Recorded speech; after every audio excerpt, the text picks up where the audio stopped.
Assalamualaikum warahmatullahi wabarakatuh. Bismillahirrahmanirrahim. Asyhadu an la ilaha illallah wa asyhadu anna Muhammadar Rasulullah.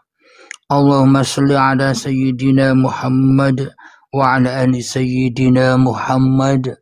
Rabbi shrah li sadri wa yassir li amri wahlul 'uqdatam min lisani yafqahu qawli. Amin.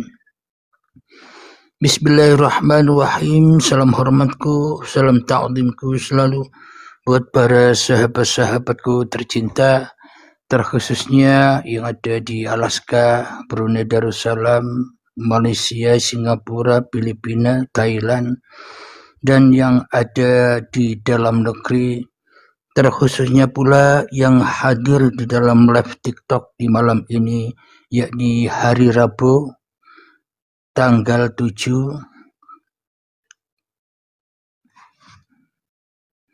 bulan Mei 2025 ini.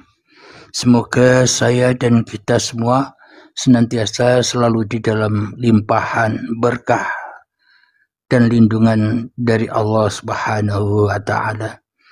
Amin ya rabbal alamin. Alhamdulillahirabbil alamin.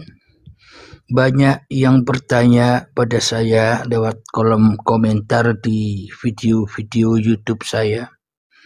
Banyak yang bertanya bagaimana tanda-tandanya, ciri-cirinya bahwa orang itu sudah sampai kepada Allah.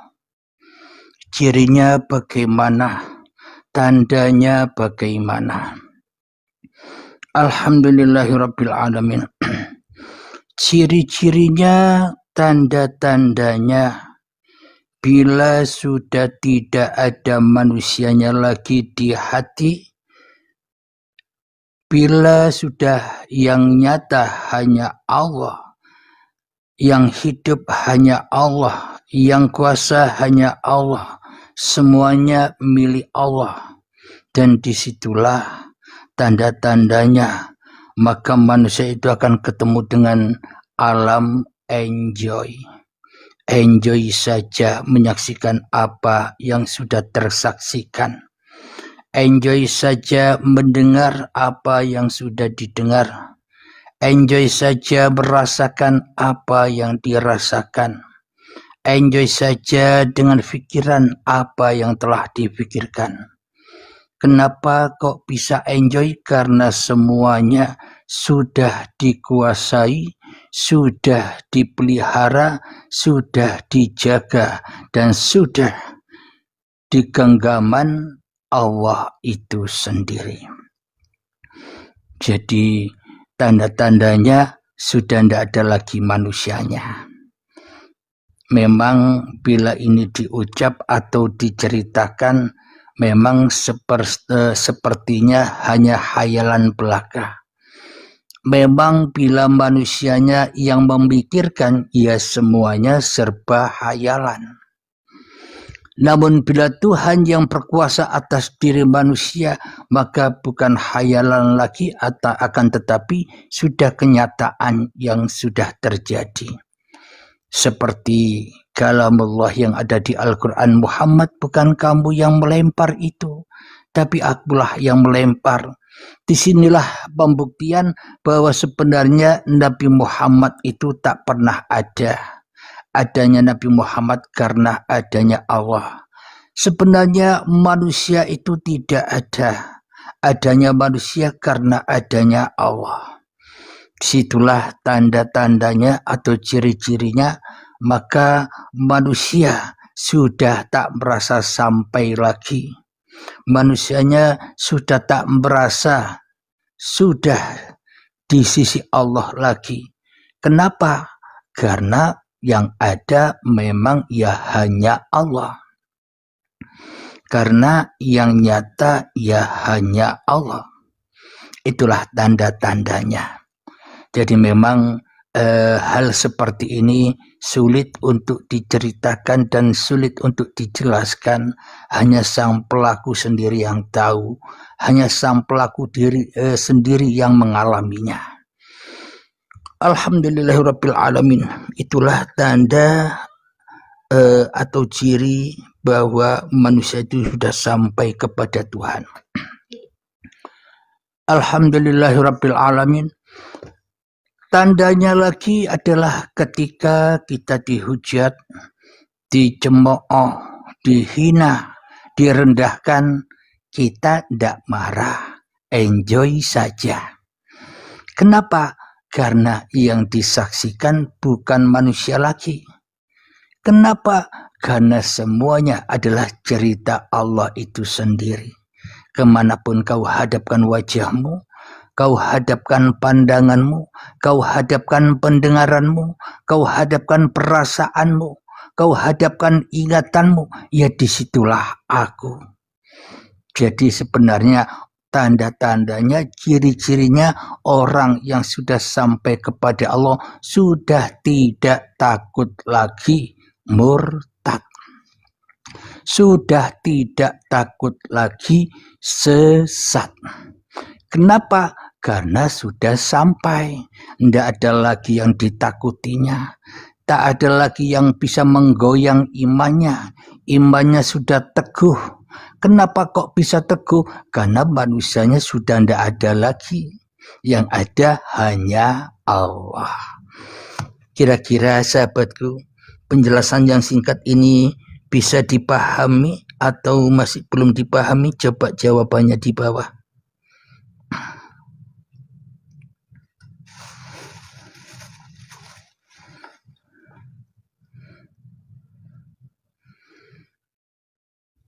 Kira-kira kajian-kajian di YouTube Uripe Allah ini gampang dipahami atau sulit dipahami?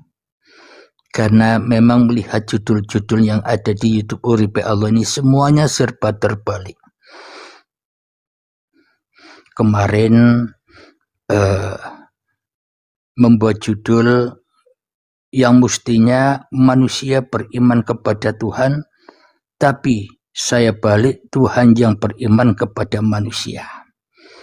Karena di sini kajian dari atas atau kajian dari Tuhan atau kajian yang sebenar-benarnya hanya hati kita sendiri-sendiri yang bisa memahami. Jadi bagi sahabat yang tidak sepaham, ya lebih baik tinggalkan saja. Cari kajian-kajian yang Anda sukai. Yang terpenting Anda tidak paham, enjoy saja. Anda paham, enjoy saja. Intinya di enjoy. Karena yang memahamkan, karena yang tidak memahamkan, ya hanya si enjoy. Allah yang maha enjoy, Allah yang maha wenang, Allah yang maha jais, Allah yang maha menguasai seluruh manusia. Alhamdulillahirabbil alamin. Namun bila Anda mau enjoy, mau bersabar di dalam menyimak kajian-kajian di YouTube Uripe Allah, nanti lama-lama akan terbuka, akan paham. Itu semua tergantung manjada wajada, tergantung kesungguhan Anda di dalam bertuhan. Alhamdulillahirabbil alamin. Tanda-tandanya lagi ketika manusia itu sudah sampai kepada Tuhannya, tanda-tandanya ia selalu menyelamatkan manusia. Ia selalu membenarkan manusia. Jadi tidak menyalah-nyalakan manusia lagi. Tidak ada perbedaan lagi antara dirinya dengan manusia yang lain. Itulah tanda-tanda manusia sudah sampai kepada Allah, sampai kepada Tuhannya, karena yang berkuasa atas diri dan diri manusia yang lain hanyalah Tuhan itu sendiri. Jadi memang yang membuat belenggu atau yang membuat sandungan ganjalan di hati manusia sebenarnya ya diri manusia itu sendiri. Karena selama ini manusia tidak akan pernah percaya bahwa dirinya itu tidak ada. Manusia tak akan pernah percaya bahwa dirinya itu tidak wujud. Manusia tak akan pernah percaya bahwa dirinya adalah tidak hidup. Kenapa? Karena hidup, wujud, ada yang selama ini diyakini oleh manusia adalah kewujudan diri manusia itu sendiri. Sehingga yang sebenarnya lebih wujud dari manusia, yakni Tuhan yang menciptakan manusia, ditiadakan, digoibkan.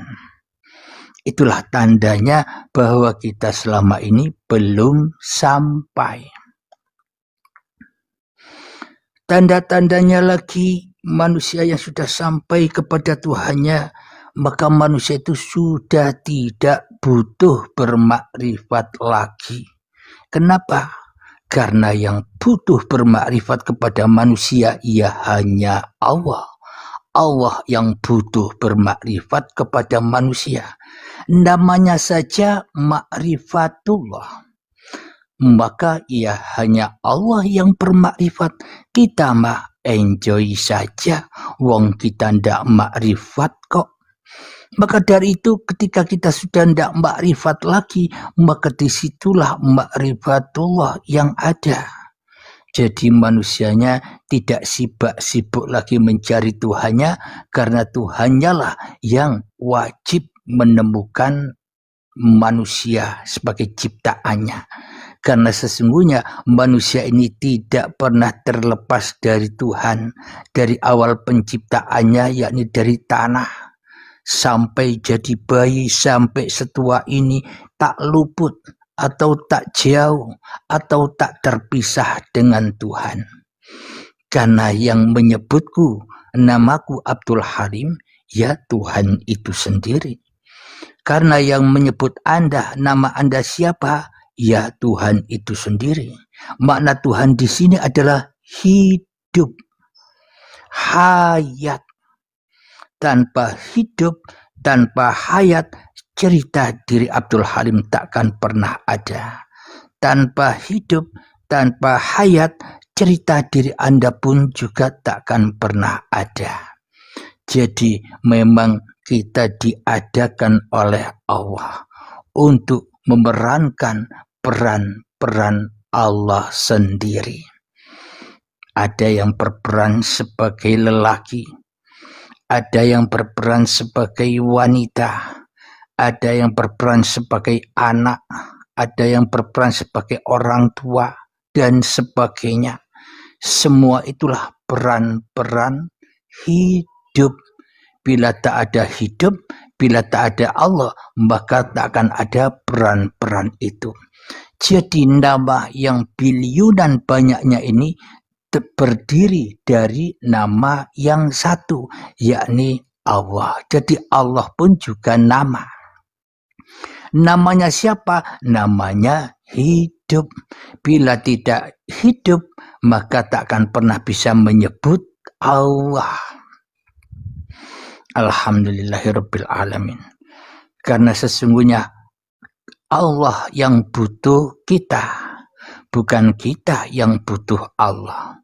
Kalau kita yang butuh Allah, pasti kita adakan perjanjian dengan Allah. Aku ingin terlahir sebagai anaknya presiden atau anaknya konglomerat dan sebagainya. Namun realitanya kenapa kita dijadikan semau-maunya Allah sendiri? Kadang kita terlahir dari anaknya supir oplet seperti saya. Nama bapak saya Suroso, pekerjaannya supir oplet zaman dahulu. Jadi ada yang dilahirkan dari berbagai macam status-status sosial. Jadi tanpa permintaan, tanpa persetujuan kita, ujuk-ujuk tiba-tiba Allah menciptakan diri kita semau-maunya sendiri, menciptakan diri kita dengan enjoy-nya sendiri. Jadi sebenarnya yang butuh kita siapa? Allah lah yang butuh manusia untuk diperankannya sebagai cerita Allah sendiri, sehingga Allah dapat dikenal. Siapa yang mengenal Allah? Yang mengenal Allah, ya Allah. Jadi tak satu pun manusia bisa mengenal Allah bila masih ada diri kemanusiaannya di hatinya. Maka Allah akan dikenal bila manusianya beriman bahwa dirinya telah tiada, yang ada hanya Allah. Setelah itu enjoy saja, nikmati saja apapun peran-peran Anda, apapun keadaan-keadaan Anda, nikmati.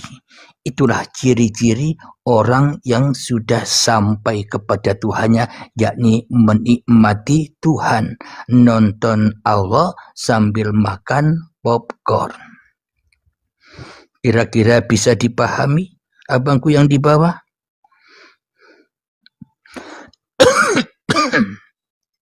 Silakan kopinya.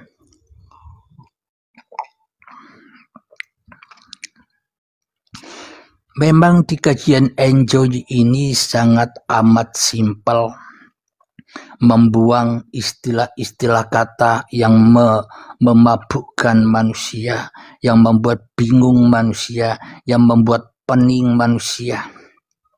Jadi di sini kita simpelkan agar apa? Agar langsung jelek bisa dipahami. Bila sudah bisa dipahami, biarlah Allah yang mempraktekkan. Jadi manusianya enjoy saja, tidak usah sibuk-sibuk. Cara prakteknya bagaimana supaya enjoy? Tidak usah sibuk-sibuk lagi praktek, tidak usah sibuk-sibuk lagi beramal, tidak usah sibuk-sibuk lagi mengatur-atur Tuhan. Nikmati saja apa yang sudah berlaku saat ini. Inilah tanda bahwa manusia itu sudah sampai, yakni sudah tidak takut lagi dengan perkara-perkara dunia, tidak takut lagi dihina, tidak takut lagi dicaci, tidak takut lagi direndahkan. Kenapa kok tidak takut? Karena tidak terhina. Kenapa kok tidak takut? Karena tidak tersesat. Kenapa kok tidak takut? Karena manusianya sudah teguh di dalam pendiriannya bahwa sebenarnya tiada yang memerankan dirinya dan manusia yang lain, hanyalah Allah. Hanyalah hidup. Jadi sebenarnya hidup yang ada pada diri kita adalah raja.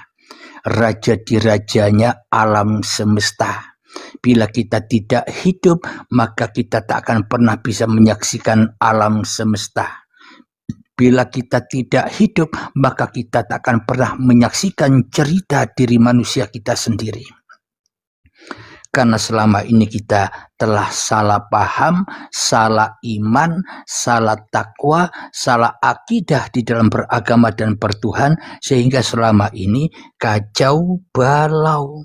Hati kita kacau, diri kita tidak mau berdamai dengan diri kita, otomatis kita juga kacau melihat orang-orang lain. Hati kita juga kacau melihat agama orang lain. Hati kita masih kacau melihat, memahami keyakinan orang lain. Kenapa kok masih kacau? Karena kita tidak melihat diri kita sendiri, tapi kita masih suka melihat cerita orang lain. Karena kita tidak menyaksikan cerita diri kita sendiri, maka ya pasti kita akan tersesat dan mudah untuk menyesatkan, mudah menyalahkan, mudah mengkafirkan orang lain. Kenapa? Karena sesungguhnya apa yang kita ucapkan, ya itulah realita hati kita sendiri. Contoh, ketika aku menilai orang lain itu sesat, berarti bukan orang yang kunilai itu yang sesat, tapi diriku sendirilah yang sesat. Kenapa? Karena aku menyesatkan orang lain, otomatis diriku pun juga tersesat. sedangkan orang lain belum pasti tersesat. Ketika saya mengeluarkan hinaan kepada orang lain, sebenarnya yang terhina itu ya yang mengeluarkan hinaan itulah yang terhina. Jadi yang dihina jangan marah, enjoy saja. Kenapa? Karena Anda tidak terhina. Namun bila kita dihina orang, kita marah, oh ternyata benarlah kata orang itu, karena aku masih terhina, masih najis, masih kotor ketika kita masih marah-marah ketika dihina orang. Masih marah-marah ketika kita dicaci orang, masih marah-marah kita disinggung orang, berarti sesungguhnya kita masih kotor, masih najis, berarti masih jauh dari Tuhan.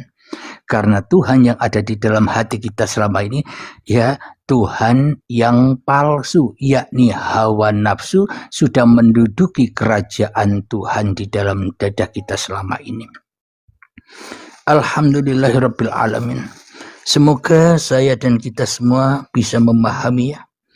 Alhamdulillah, untuk kajian di malam ini saya akhiri dahulu dan kita lanjutkan nanti, kita naikkan sahabat-sahabat kita yang di bawah, kita berdiskusi atau bermudzakarah, belajar bersama-sama. Saya pun juga belajar.